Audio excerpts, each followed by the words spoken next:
Welcome to Overeducated and Underemployed.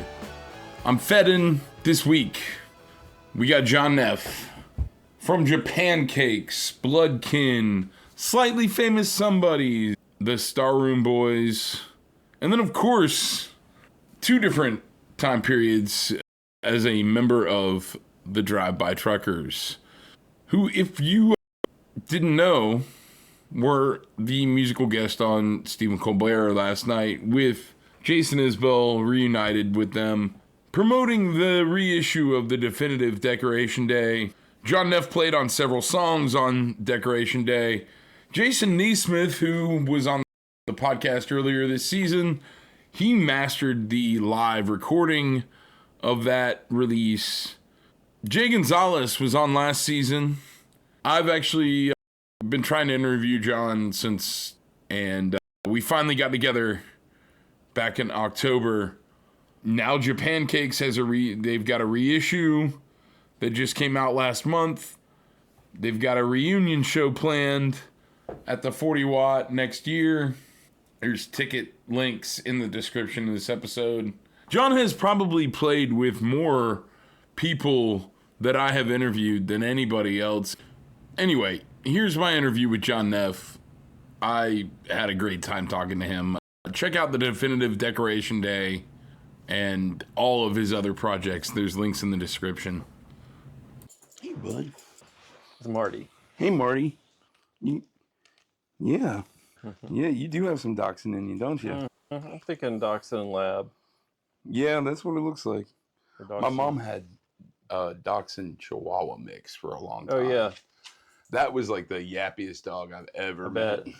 My last dog was Doug, was Chihuahua, and I think Basenji, because he did this singing thing. You know what Basenji's singing? Mm-hmm. Yeah. Yeah, it was yeah, really yeah. Cool.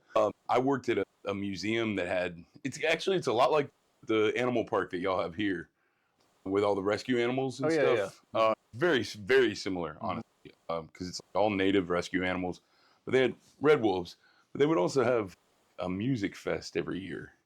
And whenever they would have the music fest, the wolves would just howl. Oh, I and bet. Like sing along, basically.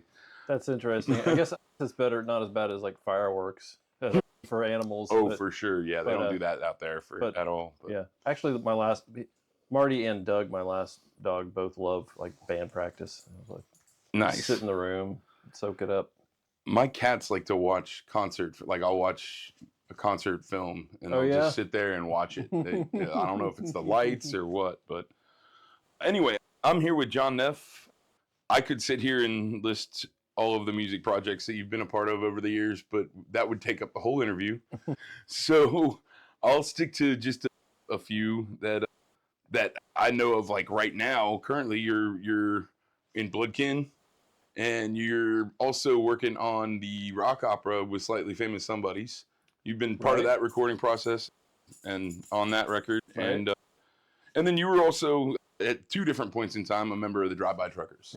You've also been in dozens of Athens bands, dozens of bands. You've played with the Allman Brothers at one point. I sat in on one song. Okay. I'll take it. Yeah, you should take it. You've done a lot of different things. Played on Potato Hole with Booker T. Mm-hmm. Played on Scene of the Crime with Betty LeVette. Yeah. I love those records. Anyway, so I don't necessarily want to just sit here and talk about all your credits, but people can read about that. But I'll just sit here. The question I ask everybody to start with is, what's the first song that you remember loving as a kid? Oh, gosh. I really liked Bad Bad Leroy Brown. Yeah. I liked Puff the Magic Dragon a lot. Mm-hmm. Loved the Beatles. We had Rubber Soul, Sgt. Pepper, and a few others in the house. And Bob Dylan's Nashville Skyline, which had some great pedal steel from Pete Drake. Yeah. But it would be years before I would appreciate that. What do you think it was about those songs that drew you in initially? Was it like the lyrics, or was it the feel, or do you have any idea? I don't know. Just the whole vibe, the whole thing. Yeah. So did you had like a pretty musical household growing up? I mean, in terms of records. My sisters, my mom had a lot of records. My dad had a few.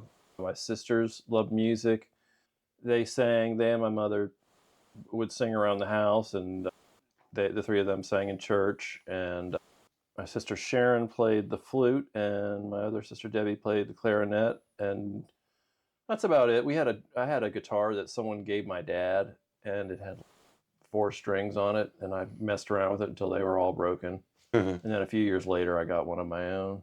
And so, did you want to start playing music like pretty immediately when you like started to appreciate it too? Yeah, sure, yeah. So, what was like the process of getting the guitar that didn't have broken strings? What kind of motivated that? Do you remember? My parents got me one for Christmas. Oh, cool. It was a Yamaha acoustic guitar. Yeah, so I played that and played in bands in Savannah, and eventually my sister was dating William Tonks, who she eventually married, and he played in a band called Redneck Grease Deluxe. Yeah. And they had a steel player named Dave Phillips. He left the band to move to New Orleans, and I had a lap steel. I was working at a furniture store, and a guy sold me. It's actually, where is that thing? I have the exact. Where did I just put it? Oh, it's this one. Cool. Yeah. Nice. This guy I worked with named Will Hughes sold this to me for $100, and so I messed around with it, and I played it in a band called the Stretch Marks. It's this fun band of SCAD students, and so anyway, I took the plunge and I traded. I knew someone in town who had a student model pedal steel, so I bought that from him on Halloween of '94, and then I moved to Athens the day after Christmas of '94 and started playing with Redneck Grease. And did you move to Athens to play with them? Was that the reason? That was my reason, but it was to play music, move to Athens and play a bunch of music. Yeah. And was it just like the reputation, or had you visited, or had you spent a lot of time here already before moving here? I'd come up to visit several times, and it's Athens, REM, B-52s. Right. So what was the scene kind of like when you first came in? Because our REM had already blown up at that point. So what was going on? What kind of music was being played? What were you playing in? There were a ton of bands when I moved to town. The town was a lot different, but I don't know how many bands there are now, but there were a lot then. And so I played with Redneck Grease, and I think maybe Redneck Grease did a show we're on the same bill as the Star Room Boys, and I met those guys, and they asked me to play with them.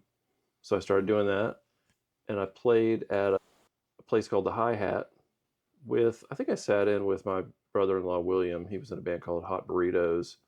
And so I played with them, and I met Patterson. Patterson Hood was running sound at the Hi-Hat. At the Hi-Hat. Yeah, and he asked if I wanted to do some playing. So we did. And was this already after? I know he hadn't like necessarily formed the band, but he had like the concept for the band and the name for the band before he even had the players necessarily. Was that what he had in mind, do you think? I don't know if he already had the name in mind, but the Drive-By Truckers hadn't started playing shows together. And Cooley was still in Birmingham. Mm-hmm. And they used to have a band called Adam's House Cat. And so Adam, the bass player, Matt, the drummer, and Patterson and I. Was there anyone else? Oh, and Barry Sell played mandolin a little bit at the beginning. We would get together, and we played a few shows before Cooley came to town, too, under the name Drive-By Truckers. Interesting. Yeah. So, have you ever been one to write songs, really, or are you strictly more of a player? I'm just more of a player. I mess around I have some little instrumental things, and I've recorded some stuff, but I haven't released any of it. I don't know. I'm just weird about my own stuff. It's just a lot of stress for some reason. I make it, and I think, is this what I sound like? I waited too long to put out my stuff. There's too much expectation, or just from myself. Yeah. Sometimes it's nice to just have things that are just for you, especially Absolutely. when you share so much of Right. yourself already. So at that point, were you guys starting to tour immediately, or were you really only playing in the area?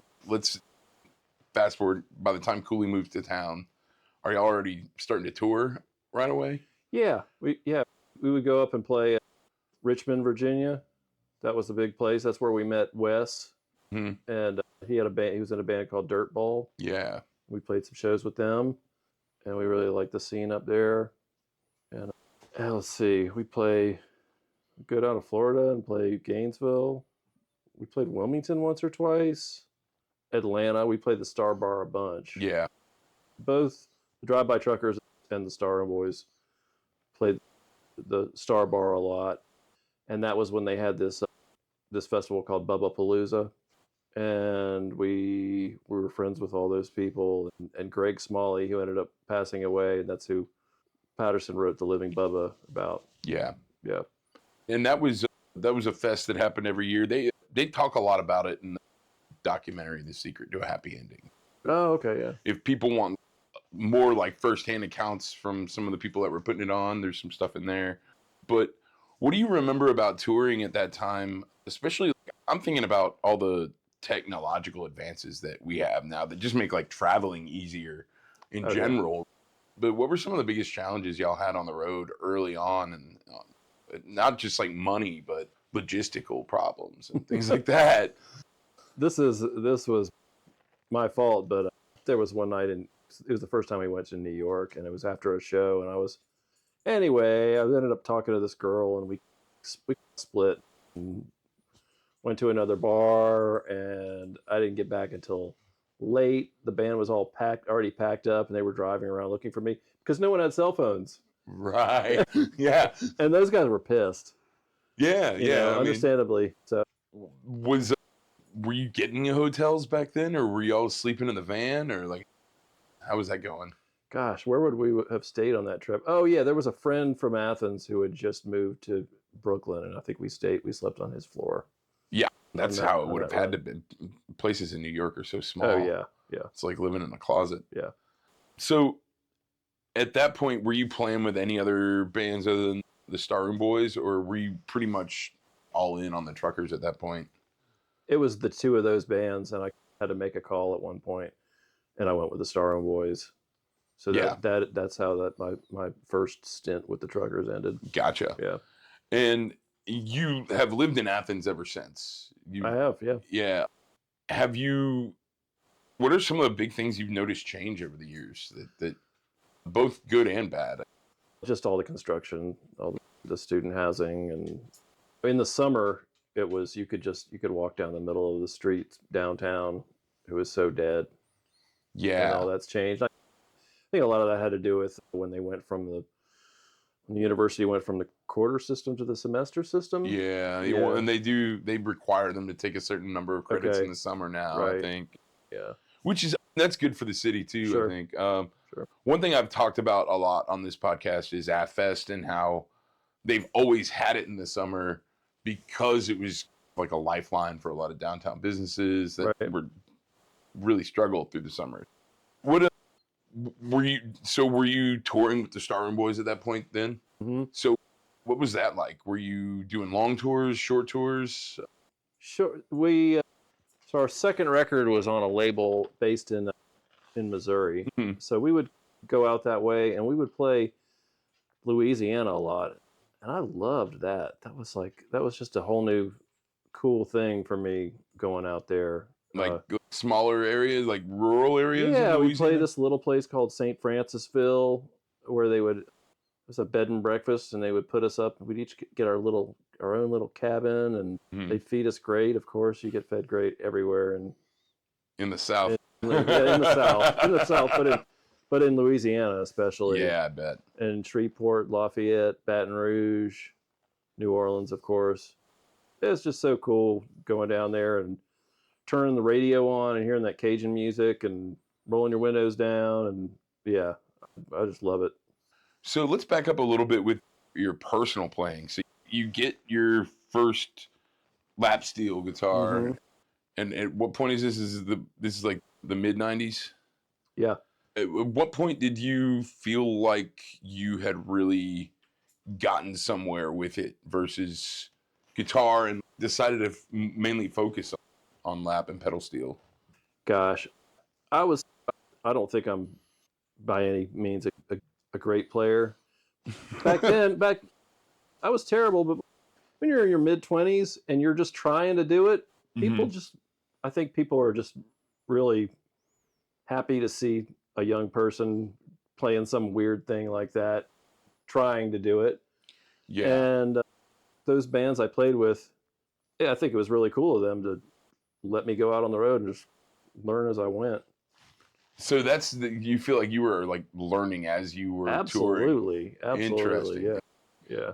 Were you doing things to intentionally push yourself, or was just the playing in the band doing that? Well, there's all the playing and just practicing a lot at home and playing with as many people as I could. And I got some VHS instructional videotapes.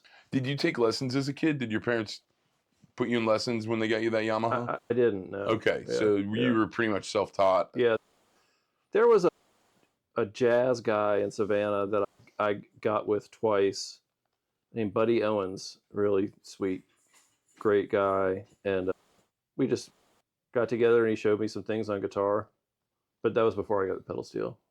So one thing that I talked to Jason Neesmith about was just the intense focus that pedal steel requires.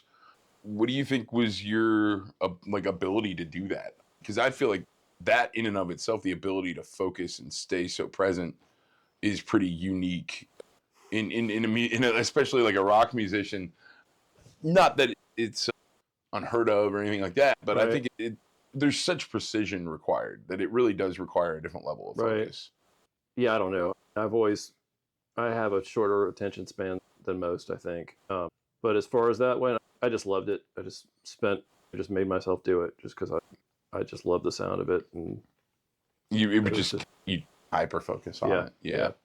And as far as looking like you see a steel player and they're rarely like looking around and smiling. They're usually focused on what they're doing. Yeah, I think I've taken photos of you that you didn't even know I was taking. Totally. Like right up in right. So at what point did you tell me what happens with the Star Room Boys? Because I don't think that's a story a lot of people know. Where does that go? You guys are touring. We put out 2 records, and then Dave, the singer, he said he just didn't want to do it anymore, so we split up. Yeah, and I'm not even sure what year it was. It was like 2002, maybe. Okay. Yeah. And that's the time that you start to play with the Truckers a little bit again, right? No, that wasn't until I played. You played on some of the Decoration Day sessions. I did. Okay. I played on 4 or 5 songs on Decoration Day. And then they asked me to play with them out in Colorado for a New Year's Eve 2 or 3 shows run at the Fox. And so that was at the end of 2005. Okay. And then that was like right when I think around the time I first saw y'all. Okay. And then they took one trip to Europe without me because I guess it had already been planned and they didn't have money to take me. So they did that without me, and then I played everything else from then until when I split, and whenever that was, the end of 2012 or... that sounds right. Yeah. So let's talk about this Booker T record. You said it was a highlight for you. Can you just tell me like how were y'all approached to do that? What was it like working with Booker T? The label that put out the Betty LeVette record. That's right. That was first, right? Auntie, yeah. And the guy, I'm not remembering his last name, but his name was Andy from Auntie. He thought it'd be a good idea to pair us with Booker because he wanted to put out a Booker record. So Booker didn't know anything about the band really, other than they were a rock band and someone else suggested it, and he was real open to doing it. And so I brought the pedal steel in and I set it up, and then I thought, oh man, I should probably talk to him about this because he thinks he's getting a rock band and I have this pedal steel here. So I said, Booker, just so you know, I have this pedal steel and we don't have to use it if you don't want, but it's just here. I play it with the Truckers. And he was like, oh, okay. Thank you for letting me know. And And I did get to play on one song. It was cool. Yeah, I mean, he was just such a cool guy, and that was just, the guy just has so much class and grace. And y'all did like a 10-show tour with him too, right? Something like that? I don't know how many shows it was, but it was something like that, and we went to Australia with him. Yeah. Right. And the record won a Grammy. Yeah, best instrumental album. Yeah. I still listen to that record pretty regularly. Yeah, it's so cool. And I did get to catch the reunion show that was done like New Year's Eve of 2011 or something like that. Oh, yeah. And that was like Alabama Shakes opened. And okay, yeah. It was, but their record hadn't even come out. And then the next summer I saw Patterson open for them. So they played the Classic Center. They played the big room at the Classic Center, like the big conference center thing. Yeah. Yeah, they've blown up. What can you talk about the Betty LeVette record a little bit and what just how that went down? And okay, I'm sorry. I think something's ringing. Is it driving you crazy? Do you hear the ring? I hear it a little bit, but we have these lab mics. It shouldn't get picked up. Okay. Sorry, you can cut that out. Yeah, no, I don't. I feel like that's natural. If it's bothering you, we can figure it out. If it's not bothering you, then I don't think it's getting picked up. Okay. Just because these just don't tend to pick up anything. Yeah. Okay. Let me start over. No, you're good. You're good. I think that actually speaks to just how much you are locked into sounds and paying attention to things. So the Betty LeVette record, first of all, she was one of these soul singers who had not really gotten the recognition that she deserved, had been lost to just playing clubs and never really got discovered. I think of people like Sharon Jones is a similar story. Sure. And so y'all were brought in to do this record that I feel like finally gave her a lot of the recognition she deserved and the treatment that should have gotten like her whole career. So how did y'all even get approached for that? Because I feel like it's not the first thing you'd think of. Right. And I don't know how that came about. Yeah. And I had studio time booked with a band that I'd been with already called Japancakes, an instrumental band. And we were working on 2 records at the same time. One was a cover of My Bloody Valentine's Loveless, and which was just released on vinyl. Oh, nice. Recently, yeah. And then a record of our own material called Waking Hours. Yeah, I think it was Waking Hours. And so I had to be in the studio for that, and I told Patterson, I said, I'm sorry, I can't get there when you guys get there. So they were in the studio at Fame in Florence, Alabama. So they were there for like 3 days before I got there, and they had 3 or 4 songs they'd already cut. And yeah, I showed it with the pedal steel, and she was like, I had to show it to her, and she was like, oh, okay. And then she didn't know what it was? She knew what it was, but she just wasn't sure how it was going to be used in her music. Yeah. And we did this George Jones song. I'm not sure who wrote this song. Pick Up the Pieces. It's on that record. And she had a thing in mind. She said, okay, can you do this thing? Can you go, oh, no. And it is, if you play steel or even if you don't play steel, it is like one of those licks that it's, I don't want to say cliched, but it is like very common. So I was like, oh, I know exactly what you're talking about. I did that, and she was happy, and we had a great time. Sometimes things are cliche for a reason. Yeah, exactly. You're right, because people talk about that in these steel guitar forums.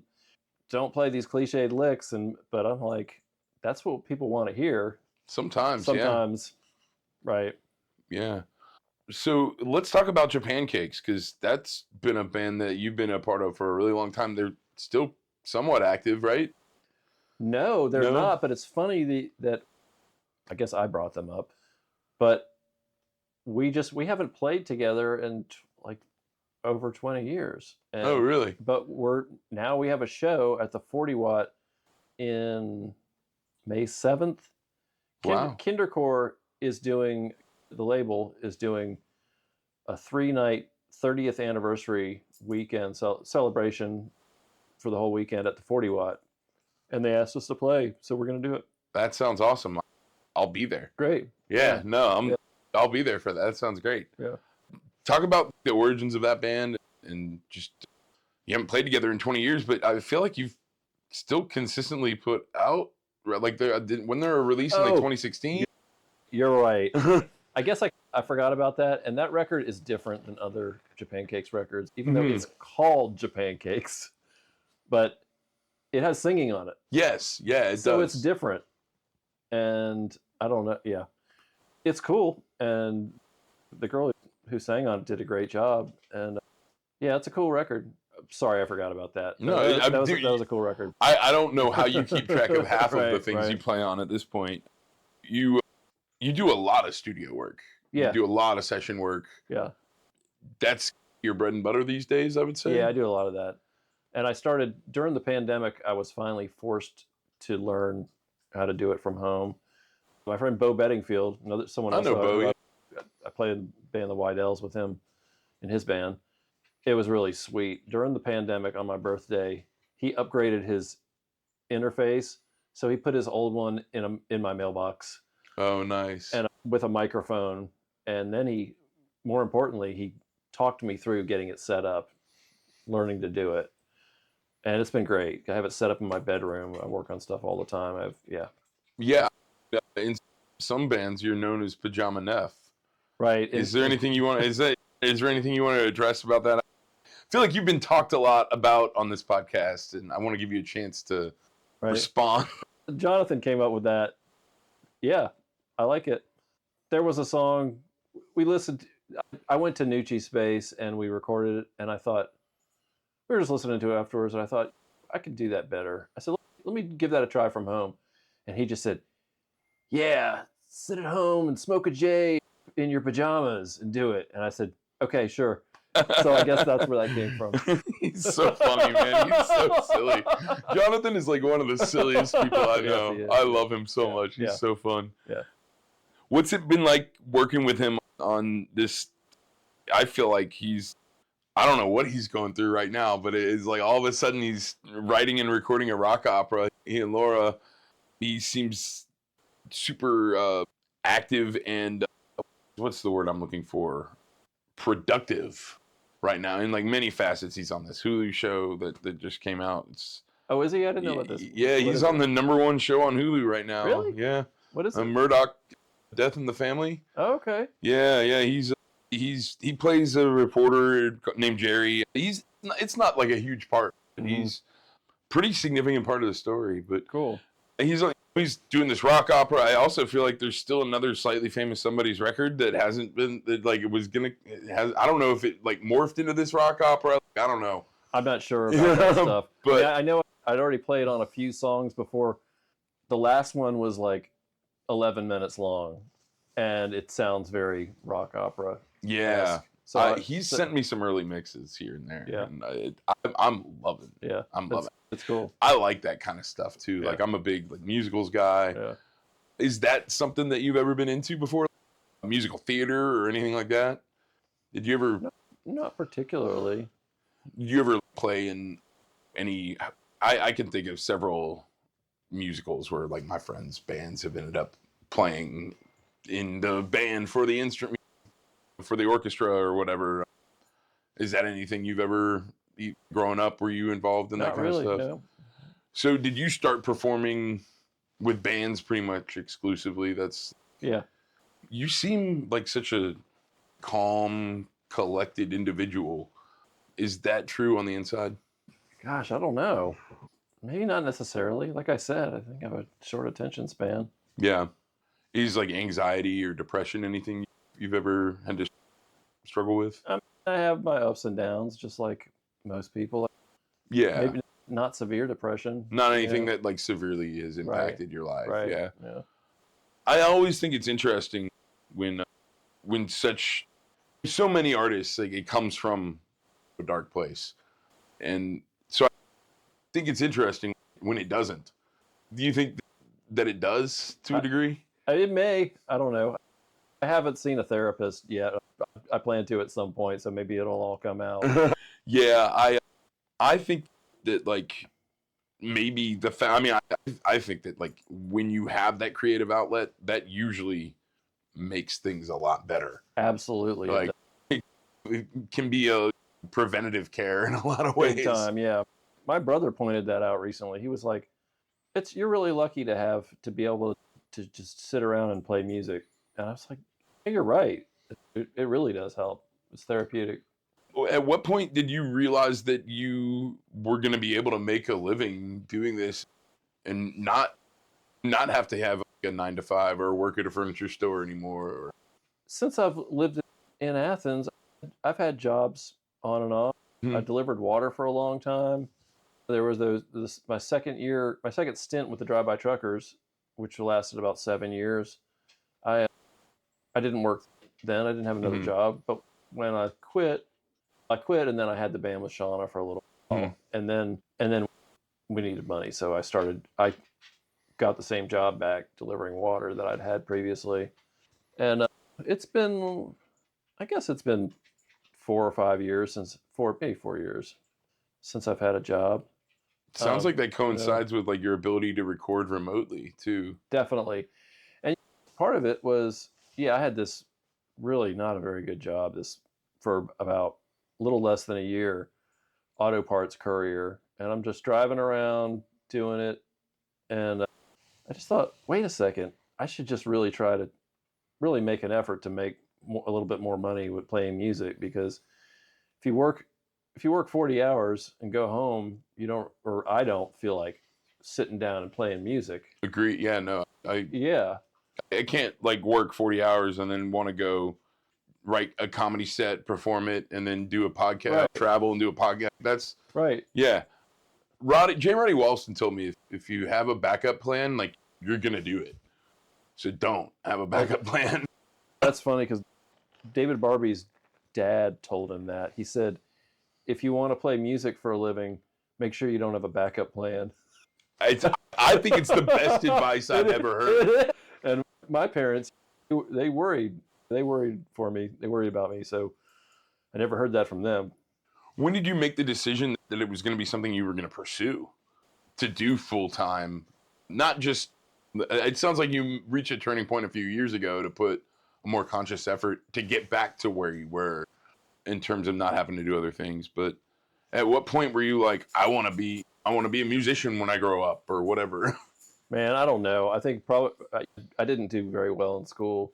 So that I didn't have a lot, I didn't have anything to fall back on. I don't know. I just kept doing it. It probably sounds like you probably didn't want to pay much attention in school. Like things that you wanted to pay attention to weren't there. Absolutely, yeah. I just talked to Danny Bedrosian from Parliament Funkadelic. Oh, yeah. And when he was 11 years old, he told his mom he wanted to be the keyboardist for Parliament Funkadelic. Wow. And then he went and did it. Wow, it's amazing. It was like it's a mind-blowing story. Right. It really is. But I think about that, and it's like he didn't have a backup plan. Like he never even thought differently. Like that was what he was gonna do. Wow. When did you first start like feeling okay? I'm good enough at this and I know that you don't think you're that good, but everybody else disagrees. So you're just gonna have to accept that. You said something earlier. I'm not that great, and I literally laughed at. Oh, thanks. When I was a kid, I didn't play the piano, but if there was a piano and there was a melody, I could figure out how to play it. I couldn't just play it without just cold, but I could just tap some keys and there it is. You have an innate musical scale understanding or whatever, or just a little bit of an ear.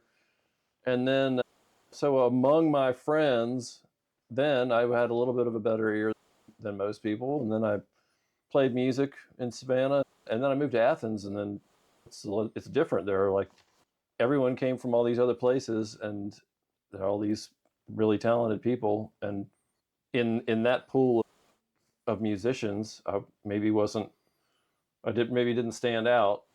I just kept doing it. I also think if you want to get better, like then you play with people that are better than you. Sure. Whether it's music or football or whatever, like tennis. Yeah. Okay. But that's where I've heard that. Yeah, but I think that's very true. Yeah. Because and I've experienced that with comedians. Like when there's like a little bit of a competitive edge to what we're doing, like friendly, sure, but it makes us all step up and get better and get better. Athens is such a unique place, I think, though, because it doesn't feel super competitive in that way. It feels more like universal support. Sure. What do you think kept you here all these years? I mean, I think there's a lot of things that people who live here and people who have spent a lot of time here think of as obvious, but I don't think it is very obvious to the rest of the country what is so appealing about this place. Gosh, for me, my sisters live here with their families, and we're pretty close. My friends, I have some friends I'm pretty close with, and then I have this house, so I'm dug in with this too. I hear you. Yeah, this is a cool place, man. Thanks. Yeah, I can tell you've put yourself into it for a long time. Thanks. I'm not a handy person, but I did do these floors myself. Oh wow. Yeah. I never would have guessed these were. These are really nice. I'm not. The camera can't see them, but that's fine. That's the most involved thing I've ever done as far as watch YouTube videos. But yeah. And when was the last time you had to you toured? I know you play some shows with Bloodkin out of town, but it doesn't seem like it's like extended tours, like weekend stints and things like that. Let's see. A year and a half, 2 years ago, I went to Europe with the Pink Stones. I played with them until... That's right. I quit playing with them about a year and a half ago. Yeah. And I just do it's mostly one-offs these days with the people I'm playing with. Do you prefer it that way? Yeah. I have a dog, and I like being home. Yeah. I don't think Jonathan called you Pajama Neff for no reason at all. Right. That's true. So where do you see yourself going with? Do you see do you have goals, or do you just do what you have the tools to do? I just do it. I don't have goals. Yeah, I think having goals is silly. No, a lot of people laugh at that idea, but I actually think that's a lot more reasonable, and you end up being a lot happier if you just do what you can do with the tools that you have. And what were some of the highlights of going on some of these world tours? Do you have any memories, any stories you want to share? Oh God, I don't know. I'm sure there's some crazy stuff that happened, but I'm not trying to violate the code of the road either. Right. I don't know. Playing with Booker was pretty great. Getting to play Red Rocks was cool. Playing the Ryman. I played Levon's barn. With Levon, and I stood right behind him as when he played his set and played drums and sang, and I was right behind him, just watching him. And then that's amazing. Yeah, and then Jay and I were asked if we wanted to get up and sing on the wait and play guitar. They handed us a couple of acoustic guitars. So technically, I was on stage strumming a guitar and singing on the wait with Levon Helm. That's crazy. And Donald Fagen was playing piano. Wow. It was cool. Yeah. There are a few other things like that, but those kinds of things were pretty cool, pretty memorable. Is there anything in particular you miss about being on the road? Some people love it, some people hate it. I love a lot of it. I love going to see a place I've never been to. I don't know. It's a little annoying when someone says, like a fan says, "Oh, I don't see you anymore. I wish I saw you." And I was like, "I'm doing all this stuff here. I'm playing on all these records. You can check me out on these things." But I understand how that works. Yeah, I also don't understand people that I do come here and see a lot of shows of a lot of people that I like that don't necessarily, and like Taylor Hollingsworth didn't start touring at all until a year ago. 2 years ago. He would only play in Birmingham. So if you wanted to go see him, you had to just go. And I think that more people should turn Athens into a destination beyond just things like Athfest or Drive By Truckers Homecoming or whatever. Even I think just coming for a random weekend Because some of the coolest thing, like, you just wander into a bar and you see some of the like best musicians in the world just playing covers or originals or both, and it really is a magical place. And I think you got to what I think is so special about it beyond anything is it's the people. Yeah. Events like the Rumpus and Athens-based, like the ability for an entire community to come together with a common goal and make compromises, and not everybody gets everything they want, but everybody works together and makes these things happen. And that doesn't happen in very many, like, I don't want to say it doesn't happen anywhere else. It doesn't happen very many places. Right. It's really special. It is. Yeah. And I don't blame you for just wanting to play here. I really don't. I get it. What projects have you been working on in the studio that people can check out? What are some of the more recent things that you've been working on that you think people that want to hear more John Neff? Oh, I've been doing this recording project with Jay Gonzalez. Oh yeah, called Jay and the Boulevardians. Okay, yeah. And all that stuff is most of it is on YouTube. I've been listening to some of that, and Jay's been on the podcast too. Oh yeah, and he's also playing with Eric Bachman right now, which is crazy. Yeah. That's what this town is like, though. I was talking to Mary Joyce from Athens-based, and I talked to Sam Lipkin from Flagpole, who's on the booking committee for Athens-based. And like one of the questions I asked her was like, how do you make sure that all the bands don't like the bands that have overlapping members aren't playing at the same time? Like when you have 100 bands playing, I imagine just scheduling your bands is a logistical nightmare. Right. I played three shows in one day on this past. You were there. Yes, I was. Yeah, I was at all three. Yeah. So Troy, Kimberly Morgan, Bloodkin, and Slightly Famous Somebodies. That's right. Yeah. Or Bad Ends. It was Bad Ends, not Bloodkin. Not Bloodkin. Yeah. Bloodkin didn't play at Fest this year. That's right.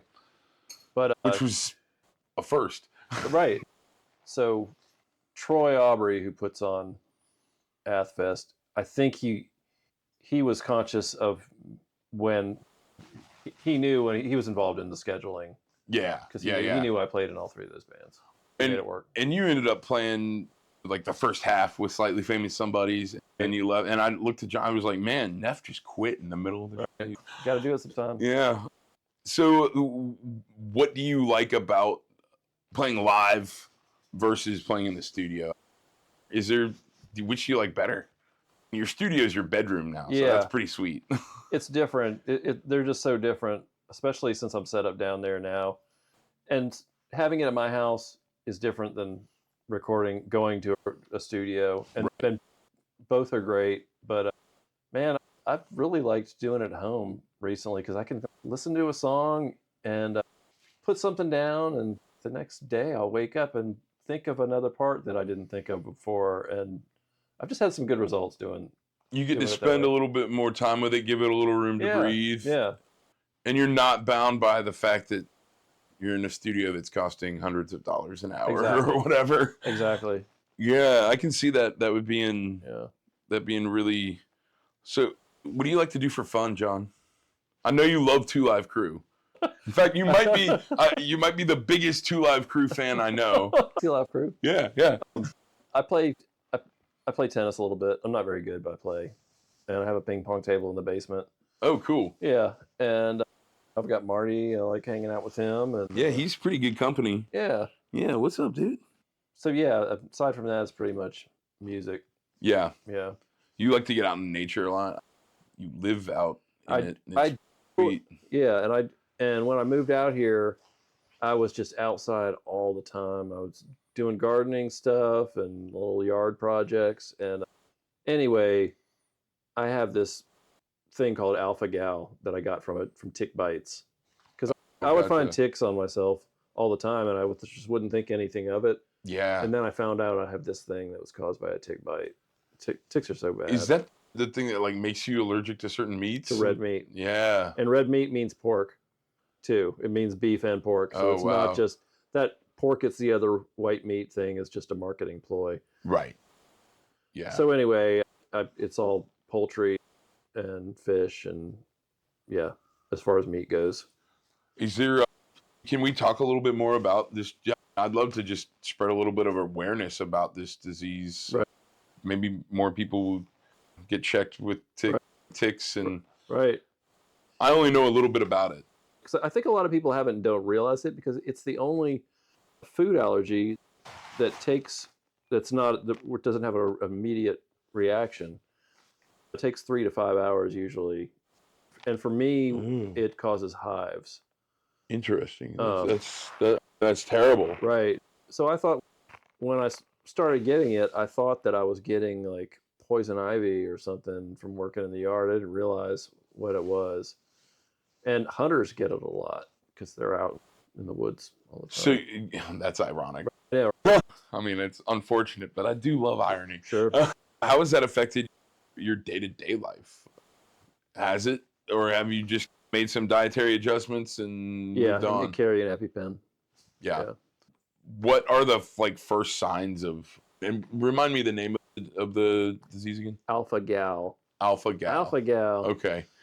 And gal stands for galactose, I think. Okay. Yeah.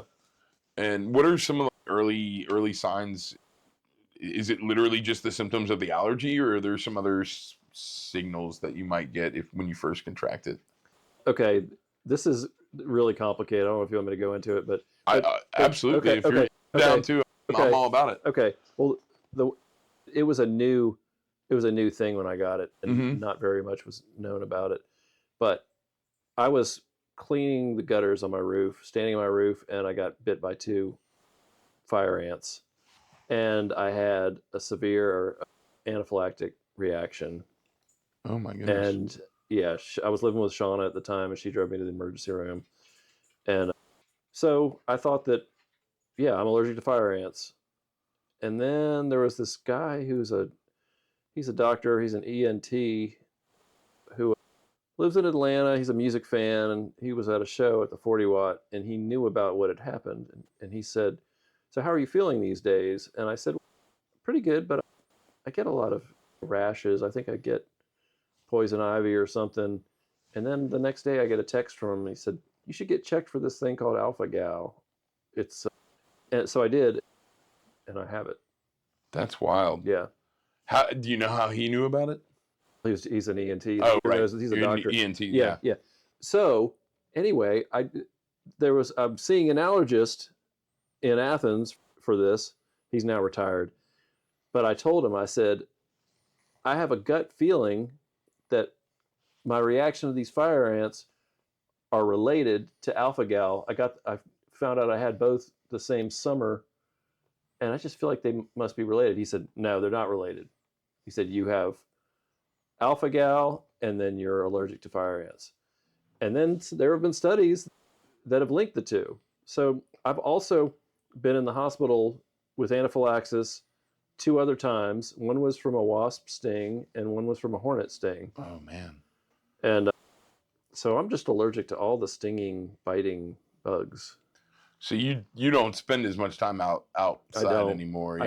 Until everything's overgrown. I just, when it gets cooler and the bugs start to go away. I've been out in the yard recently. We're in October now. Do you think that's part of the reason that you don't want to tour as much and you want to stick closer to home? I feel like that would be a lot scarier when you're hundreds of miles from home than when you're right. I don't know, not necessarily. Yeah. I really appreciate you sharing information about that. I think that's one of those things. I feel like 20 years ago people didn't know much about Lyme disease, and but ticks are really bad. Scary. Yeah. Man, what do you want to promote? You've got the new Japancakes record, the cover, My Bloody Valentine covers is coming out on vinyl. What else is going on? I hear that Strollen Bones, which is an imprint of New West, it's George Fontaine Sr.'s personal label, is putting out the Starroom Boys records. Oh, hell yeah. Next year. That's awesome. Yeah, I don't know if there's a date yet, but it's supposed, If he says it's coming out, then I believe him. Sometime next year. Yeah, that should be cool. That's awesome. Yeah. And of course, you were on several songs on Decoration Day, which is right.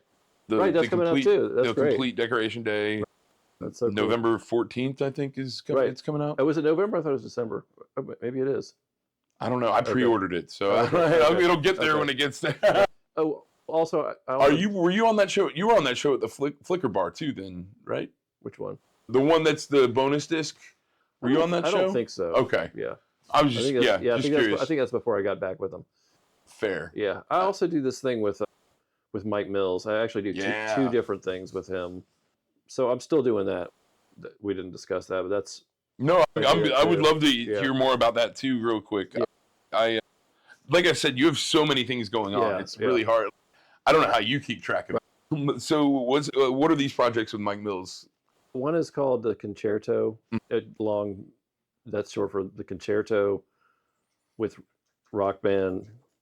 Concerto for rock band with strings. And it features Bobby McDuffie, the classical violinist. He and Mike went to school and church together in Macon when they were kids. And Mike went on to be in REM, and Robert went on to become a star in the classical world. And he has the McDuffie Center for Strings at Mercer. Okay, yeah. So they had talked about doing a project together for years, and that's what this is. Mike wrote a 35 minute piece of original music, and I just play guitar in that band, and it features Bobby on violin. Okay, so there's that, and then we also do this other thing with the same group plus Chuck Leavell, and it's called A Night of Georgia Music. And so Georgia music, that it's covers, and it's anything. It could be any song about Georgia or a Georgia artist. So we do some Allman Brothers and REM and B-52s, and we do Georgia on My Mind and Midnight Train to Georgia. We play a James Brown tune.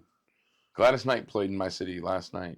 Oh, really? Yeah. Oh, awesome. I was here, but Oh, wow, yeah. But it's just wild. Yeah. I didn't really know she was still out doing it, but I think she's 86 years old. She must be, yeah. Wow, that's so cool. Yeah. That's awesome. She really, she's a beast. Yeah. That sounds. Y'all play live pretty frequently, or is that? It's usually the Concerto thing usually plays a few shows a year. Mm-hmm. Our next one is in Macon in mid-November. Okay, cool. And the Night of Georgia Music thing has a show in Florida. I think it's a private thing in South Florida in January of next year. Cool. Yeah. And, that doesn't happen as often because he's a busy guy. Yeah. And Mike stays super busy too. He does. Even though REM doesn't really do anything. He's got the baseball project. He's got all these. And this new thing with, it's called Howl, Owl, Howl. Yeah, I've heard a little bit about this. Yeah. A little bit, yeah. So the name sticks. Right. So it's with, oh my God, it's with Darius Rucker. Yeah. Steve, the guy who used to play drums for the Black Crowes. Mm-hmm. Steve Gorman? I think that's his name, yeah. Right, yeah. And Mike played me about 4 songs, and it's really cool. It sounds cool. Yeah. I know Darius was having some issues with his voice recently on tour, so I hope he's figured that out. I heard something about that. He had to stop. He was literally I can't sing. He had to cancel the show. Yeah, I hope he... This is back in July, though. Okay. So I think he's probably figured it out by now. I think so, too. I heard something about that, and I feel like it was resolved in some way. Yeah. And do you have any idea when this project with Jay Gonzalez is going to be released?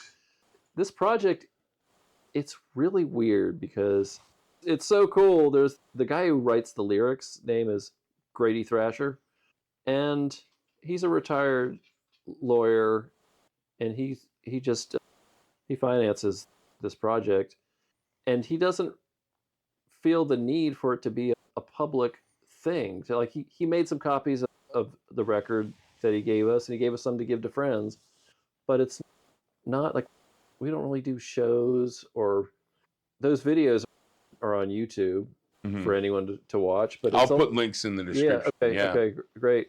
But it's almost like it's not, his goal isn't to get it out to the world.